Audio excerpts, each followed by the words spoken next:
Varicose veins కి సరైన చికిత్స కోసం సంప్రదించండి ఎవిస్ హాస్పిటల్.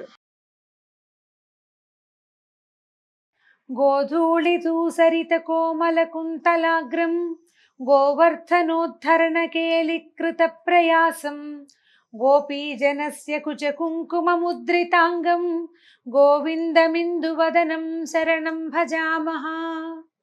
భాగవత కథాసుధకి స్వాగతం. గోపికల వస్త్రాపహరణాన్ని నిన్న విన్నాం. గోపికా వస్త్రాపహరణం తర్వాత కృష్ణుడు ఇంకెవరిని ఉద్ధరించబోతున్నాడో, ఈ కొత్త లీల ఏమిటో చూద్దాం. ఒకరోజట చాలా తీవ్రమైన ఎండగా ఉందట. బలరామకృష్ణులు, గోపబాలుడు వీళ్ళంతా యమునా తీరాన ఉన్న అడవుల్లో గోవుల్ని మేపుతూ బృందావనం నుంచి చాలా దూరం వెళ్ళిపోయారు.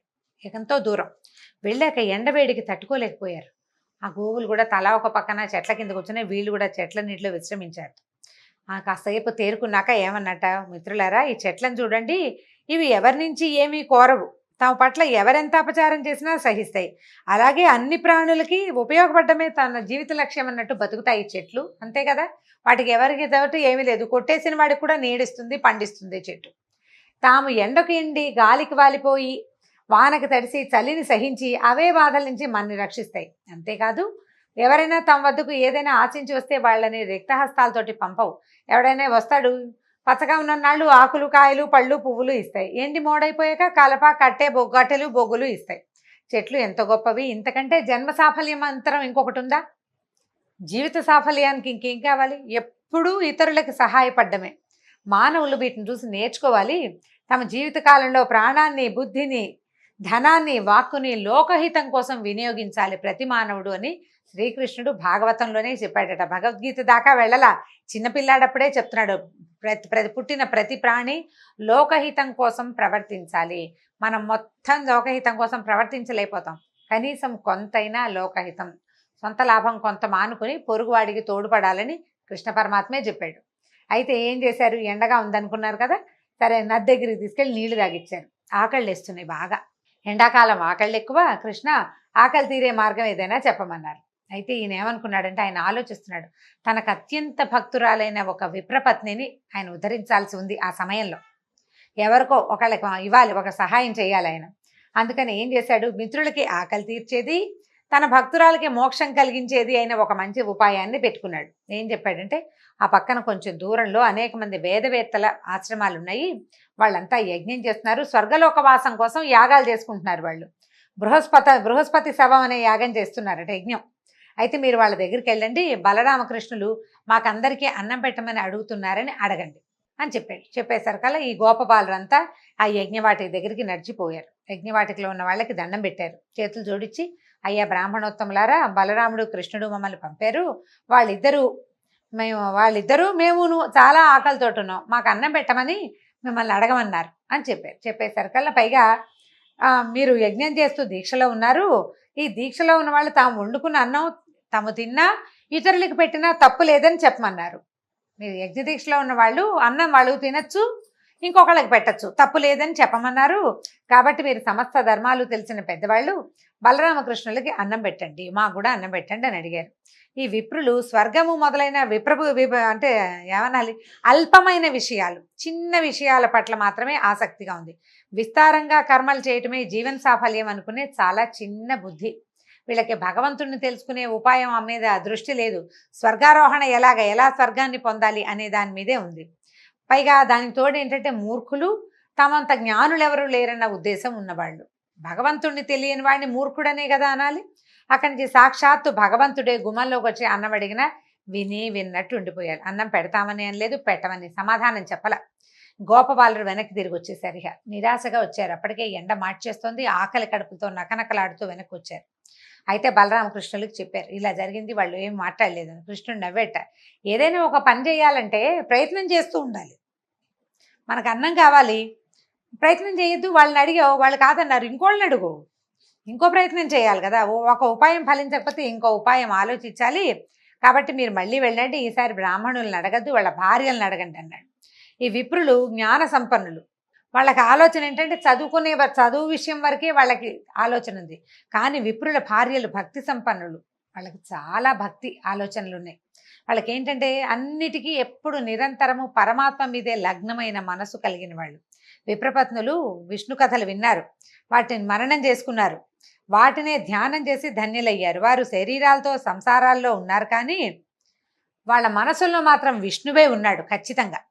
కాబట్టి కృష్ణుడు అన్నం అడుగుతున్నాడు అని చెప్పమన్నారు. ఈ పిల్లలు మళ్ళీ గోపబాలురంతా వెళ్ళారు. భార్యలు కూర్చునేందుకు ప్రత్యేకంగా ఒక పక్కన ఒక శాల ఉందట. ఈ యజ్ఞంలో ఉన్న మగవాళ్ళంతా బ్రాహ్మణులంతా యజ్ఞం చేసుకుంటుంటే వాళ్ళ భార్యలు కూర్చోడానికి ఒక పెద్ద శాల కట్టి ఉంది, కూర్చుని ఉన్నారు. వాళ్ళంతా చక్కగా అలంకరించుకుని చక్కగా లక్షణంగా కూర్చుని ఉన్నారు. ఉండేసరికల్ గోపబాలుడు నమస్కారం చేసి చెప్పారు వాళ్ళకి, కృష్ణుడు ఆవులు మేపుతూ ఇంటి నుంచి చాలా దూరం వచ్చేసాడు. అతని అనుచరులమైన మేము, వాళ్ళ అన్నయ్య అయిన బలరాముడు కూడా ఆకలితోటి ఉన్నాం అని చెప్పాడు. మా అందరికీ అన్నం పెట్టమని అడగమన్నాడు అని అడిగేసరికల్లా ఈ మన విప్రపత్నులు, ఈ బ్రాహ్మణ స్త్రీలు అప్పటికే ఈ కృష్ణుడి సంగతులన్నీ విని ఉన్నారు. కృష్ణుడు సాక్షాత్ శ్రీమన్నారాయణ అనే భావనతోటి కూడా ఉన్నారు. పరమాత్మే అడగడం తమది పూర్వజన్మ పుణ్యం అనుకుని ఏం చేశారు, వెంటనే గబగబా నడుం కట్టి వంటలు చేసేసారు. చకచక అందరూ కలిసి షడ్రుచులతో అనేక పదార్థాలు ఉండి పెద్ద పెద్ద పాత్రల్లో పెట్టుకున్నారు. భర్తలు, సోదరులు, బంధువులు, పుత్రులు అందరూ స్త్రీలను అన్నం మోసుకెళ్ళద్దు అని కేకలేశారు. అయితే ఏంటంటే నదులకి ఎన్ని కొండలు అడ్డం వచ్చినా అవి సముద్రం వైపే దారితీస్తాయి. అయినా కూడా వీళ్ళు ఏం చేశారు, అలాగే ఈ విప్రపత్నులు ఎవరు వద్దన్నా సరే ఈ అన్నపాత్రలు అవి మోసుకుంటూ కృష్ణుడు ఉన్న చోటుకి వెళ్ళారు. వాళ్ళల్లో ఒక ఆమె భర్త గట్టిగా అడ్డుకున్నాడు. ఆమెను వెళ్ళని వాళ్ళ చేతులు గుచ్చేసుకున్నాడట. వెళ్ళనిపోయేసరికల్లా ఆమె ఉండిపోయింది అక్కడే. మిగిలిన వాళ్ళంతా వెళ్ళిపోయారు. వెళ్ళంగానే వాళ్ళని చూసేసరికల్లా వాళ్ళకి ఏమనిపించిందంటే తమ జీవాత్మ పరమాత్మలోకి చేరిపోతున్న భావన కలిగిందట. ఆ దివ్యమంగళ స్వరూపాన్ని చూస్తూ ఉండిపోయారు. అప్పుడు ఏం చెప్పాడంటే కృష్ణుడు నవ్వుతూ చెప్పాడట, విశ్వంలో ఉన్న సమస్త జీవులకి ఆత్మని నేనే, ప్రపంచంలో ఉన్న ప్రతి ప్రాణిలోనూ ఉన్నది నేనే, కానీ అందరికీ నా పట్ల సమానంగా భక్తి ఉండదు. ఒక్కొక్కడు నన్ను నమ్మడు కూడా, నమ్మని వాడు ఉంటాడు. కొందరు భక్తి ఏంటంటే ఫలాపేక్షతోటి ఉంటుంది. ఈ పూజ చేస్తేనో, ఈ పారాయణ చేస్తేనో, ఈ నోములు చేస్తే ఈ కోరిక తీరుతుంది, ఇన్ని కొబ్బరికాయలు కొడితే ఈ కోరిక తీరుతుంది, ఈ నామాలు రాస్తే ఈ కోరిక తీరుతుంది. ఇలాంటి ధ్యాసలో ఉండేవాళ్ళు ఏం చేస్తారు, ఆ మనసులో పెట్టుకుంటారు భగవంతుడు ఫలాపేక్షతోటి. ఆ కోరిక తీరే వరకు వాళ్ళ భక్తి దృఢంగా ఉంటుంది. మనం రోజు రామకోటి రాస్తాం అంటే అందరూ ఇలా ఉంటారని నేను చెప్పట్లేదండి, మాట సామెతకి చెప్తున్నాను అంతే. ఈ మన పని అయ్యేదాకా, మా పిల్లలు పైకి వచ్చేదాకానో, లేకపోతే వ్యాపారం పైకి వచ్చేదాకానో, మా ఆరోగ్యము ఏదో అనారోగ్యంలో ఉన్న వ్యక్తి తిరిగి వచ్చేదాకానో ఉపవాసం చేస్తామనో, రామకోటి రాస్తామనో, ఏదో సాయినామని రాస్తామనో, ఇంకోటి రాస్తామనో పెడతారా. అది అయిపోయాక ఏమవుతుంది, ఇది మానేస్తాం మనం కదా, సహజంగా జరిగేదేనండి. ఇది తప్పని అనడం లేదు, తప్పని భగవంతుడు కూడా చెప్పటల్లా. ఫలాపేక్షతో ఉండే భక్తిని గురించి చెప్తూ ఈ మాట చెప్తున్నాడు. వాళ్ళ పని అయిపోయాక ఇంకా భక్తి ఉండదు, ఇంత దృఢంగా ఉండదు, కొద్దిగా ఉంటుంది. ఆయన పట్టుకున్నాం, పని అయ్యింది, ఈసారి మళ్ళీ అవసరమైనప్పుడు మళ్ళీ పట్టుకుందామని ఒక ఆఫీసర్ భావన ఉంటుందన్నమాట భగవంతుడి మీద. అయితే కొందరికి భక్తి అహైతుకి అంటే ఫలాపేక్ష లేనిది, వాళ్ళకి నిర్మలమైన ప్రేమ నిరంతరం ఉంటుంది. ఎవరు ఎన్ని అవరోధాలు కల్పించినా, ఏం జరిగినా, మనమే నడుస్తూ గోతిలో పడినా కూడా భక్తిలో మార్పు ఉండదు. మనం గోతిలో బతికితే భగవంతుడు ఏం చేస్తాడు అనిపిస్తుంది. సాధారణంగా మనకెట్లా ఉంటుంది, ఏదైనా రాగానే ఇంకా దేవుడు లేడనేస్తాం. మరణం సంభవించగానే దేవుడు లేడు, ఏదైనా ప్రమాదం అయితే దేవుడు లేడు, వ్యాపారం పాడైతే దేవుడు లేడు, ఉద్యోగం పోతే దేవుడు లేడు. అవన్నీ మనకొచ్చిన సమస్యలు. దానికి భగవంతుడు ఉండడానికి దీనికి అసలు సంబంధమే లేదు. ఆ ధ్యాస ఉండదు మనకు అవన్నీ ఇవ్వడానికే దేవుడు ఉన్నాడని మనం నమ్ముతాం. ఈ ఫలాపేక్ష ఉన్నవాళ్ళు అది. కానీ ఫలాపేక్ష లేని, ఏ హేతువు లేని నిర్హేతుకమైన భక్తి ప్రపత్తులు కొంతమందిలో ఉంటాయి. ప్రత్యేకమైన వ్యక్తులు, సాధారణ జీవితాలు గడపరు వాళ్ళు, మనలాగా ఉండకపోయి ఉండొచ్చు బహుశా. అయితే ఈ వీళ్ళకి చెప్తున్నాడు, మీరు అటువంటి నిర్మలమైన భక్తి కలిగి ఉన్నవాళ్ళు. ఇప్పుడు యజ్ఞం చేస్తున్నారు, యజ్ఞం వల్ల ఒక ఫలితం ఉంది కాబట్టి యజ్ఞం, లేకపోతే ఎందుకు చేస్తారు? వీళ్ళు కృష్ణుడికి అన్నం తెచ్చారు, ఏం ఫలితం లేదు, వాళ్ళకి ఏం అక్కర్లేదు, ఆకలితో ఉన్నాను అన్నం పెట్టండి అన్నాడు, పట్టుకొచ్చారు. ఆయన డబ్బిస్తాడనో ముక్తిస్తాడనో ఊహ ఏం లేదు వాళ్ళకి. ఈ నిర్మలమైన భక్తి ఉంది, భక్తి కలిగిన వాళ్ళు. అందుకే మీకు నా దర్శనం ఇవ్వాలనే మిమ్మల్ని ఇక్కడికి రప్పించాను. మీరు వచ్చిన పని పూర్తయిపోయింది, నన్ను చూసేశారు కదా, ఇంకా మీరు వెనక్కి వెళ్ళిపోండి, మీ భర్తల యజ్ఞం పూర్తి చేసేందుకు సహకరించండి అనేసరికి ఆ స్త్రీలు ఒప్పుకోలేదట. వద్దునైనా మేము వెళ్ళము, వేదాలు ఘోషించే మాటలు సత్యమని నిరూపించు, నీ పాదాంబోజాలు అంటే నీ పాదాలు చేరినటువంటి భక్తులకి ఇక ఈ భవాంబోతులు ఈ ప్రపంచంలోకి తిరిగి రావడం లేదు. ఎవరైతే వైకుంఠంలో స్వామి సాయుధ్యాన్ని పొందుతారో వాళ్ళకి మళ్ళీ పుట్టుక లేదు అని వేదాల్లో చెప్పబడింది. అది నిరూపించు, వేదాలు ఉపనిషత్తులు చెప్తున్నాయి. నిరూపించు, మేము నీ పాదాలు పట్టుకున్నాం, సర్వసంగాలు త్యజించేసాం, భర్తలు లేరు, కొడుకులు లేరు, తమ్ముళ్ళు లేరు, మావయ్యలు లేరు, అందరినీ వదిలిపెట్టి వచ్చేసాం. నీ పాద సేవా భాగ్యాన్ని మాకు అనుగ్రహించు, ఇంతకు మించి ఇంకా ఏమీ అడగమన్నారట. నీ పాదాల మీద పడిన తులసి దళం మాకు ఇవ్వు, అది 14 భువనాదుల మీద ఆధిపత్యం కంటే ఎక్కువ. మేము ఇప్పుడు వెళ్ళినా మమ్మల్ని వాళ్ళని తిరస్కరించి ఇక్కడికి వచ్చామని వాళ్ళు మమ్మల్ని కోపంతో భర్తలు కానీ బంధువులు కానీ పుత్రులు కానీ స్వీకరించరు. ఇది సహజంగా జరిగే కదా. నా మాట కాదని వెళ్ళావు, ఏమంటూ వచ్చావు, ఎక్కడి గురించి వచ్చావో అక్కడికే వెళ్ళిపో అంటారు, ఎవరి కోసం వెళ్ళావో అక్కడికే పొమ్మంటారు. లోక సహజంగా జరిగేది. వాళ్ళు ఒప్పుకోరు నాయన అంటే కృష్ణుడు చెప్పాడు గట్టిగా, నేను మీకు అనుజ్ఞిస్తున్నాను, మిమ్మల్ని దేవతలు కూడా తిరస్కరించలేరు, దేవతలు కూడా మిమ్మల్ని కాదనడానికి వీల్లేదు. మీ స్వజనులందరూ అంటే మీ తాలూకు పరివారం, భర్తలు, పిల్లలు, తర్వాత అత్తమామలందరూ చక్కగా గౌరవంగా ఆదరంగా స్వీకరిస్తారు. ఈ దేహంతో ఈ లోకంలో ఉండగా నాకు సమీపంలో ఉండాలని, నన్ను సేవించాలని అదే భాగ్యమని అని అనుకోకండి. నాకు దూరంగా ఉన్నప్పుడు అంటే నేను దూరంగా ఉన్నప్పుడు మీరు నా గురించే మాట్లాడుకుంటారు, ఇతరులు నా గురించి మాట్లాడితే శ్రద్ధగా వింటారు, నా రూపాన్ని మనసులో నిక్షిప్తం చేసుకుంటారు, నన్ను ధ్యానిస్తారు. భగవంతుడు దగ్గరలో ఉండటం కంటే దూరంలో ఉండటం చాలా గొప్ప విషయం అని చెప్తున్నాడు ఈయన. దూరంగా ఉన్నప్పుడే కదా ధ్యాస ఎక్కువ అవుతుంది, నా సాన్నిధ్యంలో ఉన్నప్పుడు అలా కుదరదు. కాబట్టి మీరు నాకు సమీపంలో ఉండాలని కోరుకోవద్దమ్మా.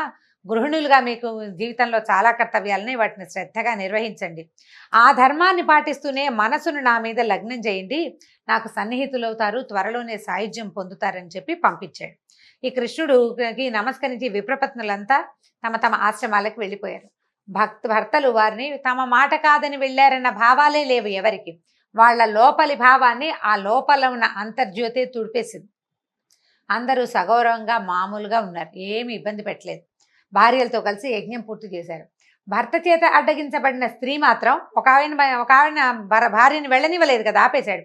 ఆమె కృష్ణుడినే ఏకాగ్రంగా ధ్యానిస్తూ యోగం ద్వారా శరీరాన్ని విడిచిపెట్టేసిందట. కృష్ణుడు తక్షణం అనుగ్రహించాలనుకుంది ఆమెనే. ఆమె తాలూకు ఆత్మ భగవంతుడిలో లీనమైపోయిందట. ఈ బలరాముడు కృష్ణులు ఏం చేశారు, మిత్రులతో కలిసి ఈ విప్రపత్నులు తెచ్చారు కదా, బ్రాహ్మణ స్త్రీలు తెచ్చిన ఆహారాన్ని హాయిగా తిన్నారు.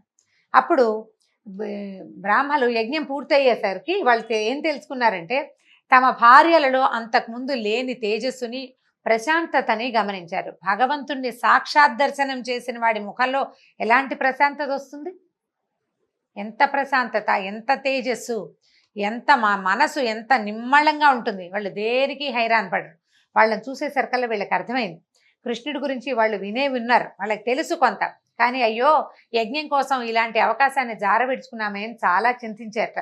మనం మంచి మంచి వంశాల్లో పుట్టేము, శాస్త్రోక్తంగా అన్ని షోడశ కర్మలు చేయించుకున్నాము, చక్కగా అన్నీ చేసాం, వైదిక కర్మల్లో నిష్ణాతులమయ్యాం, యజ్ఞాలు చేస్తున్నాము, చాలామందికి గురువులు అయ్యాం. కానీ పరమాత్మ మన వాకిట్లో నిలబడి పట్టెడు అన్నం పెట్టమంటే పెట్టలేకపోయాము. ఎంత యజ్ఞం మీదే దృష్టి పెట్టుకున్నాం, పక్కనే చేతికి అందొచ్చిన పరమాత్మని మనం గుర్తించలేకని దురదృష్టవంతులం అయిపోయామని చాలా చింతించారు. యజ్ఞం చేసే దేశ కాలాలు, యజ్ఞ విధాలు, ఋత్విక్కులు, వాళ్ళు చదివే మంత్రాలు, అగ్నులు, ఆ అగ్నుల్లో వేసే వివిధ ద్రవ్యాలు, ఆ హవిస్సులని అందుకునే దేవతలు, యజ్ఞం చేసే యజమాని, యజ్ఞ ఫలము అన్నీ శ్రీమన్నారాయణుడే అని వేదంలో చెప్పబడింది. అదంతా చదువుకున్నాం, మనం చదువుకున్న విద్యార్థులకు కూడా చెప్పాం. కానీ స్వయంగా వాకిట్లో నిలబడినటువంటి యజ్ఞ పురుషుణ్ణి మాత్రం నిరాదరించాము. యజ్ఞం పూర్తి చేసి ఏం పొందాం, మనం పొందిందేమిటి, పోగొట్టుకున్నదేమిటి అని ఆశ్చర్యంగా ఆలోచించుకున్నారు. వాళ్ళు సిగ్గుపడ్డారు వాళ్ళ తాలూకు ప్రవర్తన పట్ల. మనం యజ్ఞం చేసేది ఎవరి కోసం అయితే యజ్ఞం చేస్తున్నామో అతడు వచ్చి వాకిట్లో నిలబడ్డాడు, ఆయన్ని వాకిట్లో నుంచే వెనక్కి పంపేశాం. యజ్ఞం వల్ల ఫలితం వస్తుంది, క్రియ వల్ల ఫలితం రాదు కదా, కర్మలతోటి ఫలితాలు రావు. దాంతో వీళ్ళు ఏమనుకున్నారు, చాలా బాధపడిపోయారు. అయ్యో ఏ శాస్త్రాధ్యయనము లేని మన భార్యలకి భగవంతుడి పట్ల నిశ్చలమైన భక్తి ఉంది, వీటన్నిటికంటే యజ్ఞాది కర్మల కంటే భక్తి గొప్పదని వాళ్ళు నిరూపించారు. వెంటనే గుర్తించి సేవించారు, తరించారు. అప్పుడు దండాలు పెట్టుకున్నారనమాట, చేసిన అపరాధాన్ని మన్నించు, మేము ఇంత తప్పు చేశాము, ఎక్కడో ఉన్నాడు, ఈ దగ్గరలోనే ఉండుంటాడు అడవిలో, అన్నాలు తిని భోజనాలు చేసి ఉంటారు కదా, వీళ్ళు పట్టుకెళ్ళిన అన్నం అంతా తిని ఉంటారు, వాళ్ళు ఇక్కడే ఎక్కడో ఉంటాడు, వెళ్దామని వాళ్ళకి కోరిక కలిగింది. కానీ ఒకవేళ వెళ్తే రాజ్యాన్ని పాలించే కంసుడి ఆగ్రహానికి గురవుతామేమోనని భయం వేసింది. దాంతో సర్దుకుని ఊరుకున్నారు, ఇంక ఏమీ చేయలేకపోయారు. మొదటిసారి చూడండి, కర్మల లంపటంలో అంటే ఈ యజ్ఞం మీద ధ్యాసతోటి కృష్ణుణ్ణి గుర్తించలేకపోయారు. రెండో అవకాశం వచ్చినప్పుడు అంటే వెళ్ళి చూసేందుకు తమకు అవకాశం ఉంది, తెలుసుకున్నారు పరమాత్మేనని తెలుసుకున్నారు. కానీ వీళ్ళకి ఏంటంటే దర్శించాలనుకున్న వాళ్ళకి అలవాటైన తర్కము, ఆలోచనలు, అంటే ఇప్పుడు వెళ్తే కంసుడు ఏమంటాడు, రేపొద్దున యజ్ఞాలు చేసుకొని ఇస్తాడు, చేసుకొని అంత దూరం ఆలోచించారు. భగవంతుని చూసే అవకాశం వచ్చినప్పుడు కుతర్కాలేకపోతే ఇంకేముందండి, అవకాశం పోయినట్టే. ఆ రకంగా బ్రాహ్మణులంతా అవకాశాన్ని పోగొట్టుకున్నారు. ఈ సమస్త లోకాధిపతిని దర్శిస్తే మధురాధిపతికి కోపం వస్తుందేమోనని ఆలోచించారు. అందుకంటే చెప్తారు, ఆకాశం అంత జ్ఞానం కంటే ఆవగింజంత భక్తి మిన్నా అని చెప్తారు పెద్దవాళ్ళు. అనేక సార్లు చెప్పినా కూడా చెప్పగా ఇప్పుడు మనకి వ్యాసుల వారు చాలాసార్లు ఇది చెప్తూనే వచ్చాడు. భగవద్గీతలో ఎన్నోసార్లు వింటాం. దానికంటే ఇది ముఖ్యమైనది, కర్మల కంటే భక్తి ముఖ్యమైనది అని వ్యాసుల వారు ఎన్నిసార్లు చెప్పారు ఈ మాట. భారతము, భాగవతము, మనం తర్వాత ఏమో భగవద్గీత లాంటివి చదివిన, రామాయణంలోనూ ప్రతి చోట భక్తి శ్రద్ధ చాలా ముఖ్యమైనవని, యజ్ఞాలు హోమాలు చేయొద్దని కాదు, కర్మలు చేయొద్దు అన్న భావం అసలు లేనే లేదు. అవన్నీ చేస్తూ వాటితో పాటు భక్తి శ్రద్ధ అనేవి చాలా ముఖ్యమైనవి. ఇప్పుడు యజ్ఞమా భగవంతుడా అంటే ఏదని తేల్చుకోవద్దు. నువ్వు తేల్చుకోలేకపోతున్నావంటే నువ్వు ఇంపార్టెన్స్ కర్మలకు ఇస్తున్నట్టు. వీళ్ళు చేసిన పొరపాటే అది. అయితే ఈ రకంగా బ్రాహ్మణ పత్నులని ఉద్ధరించాడు శ్రీకృష్ణ పరమాత్మ. దీంతో భాగవత కథా సుధ ఇవాల్టి భాగం పూర్తయింది. వచ్చే భాగంలో మళ్ళీ కలుసుకుందాం. నమస్కారం.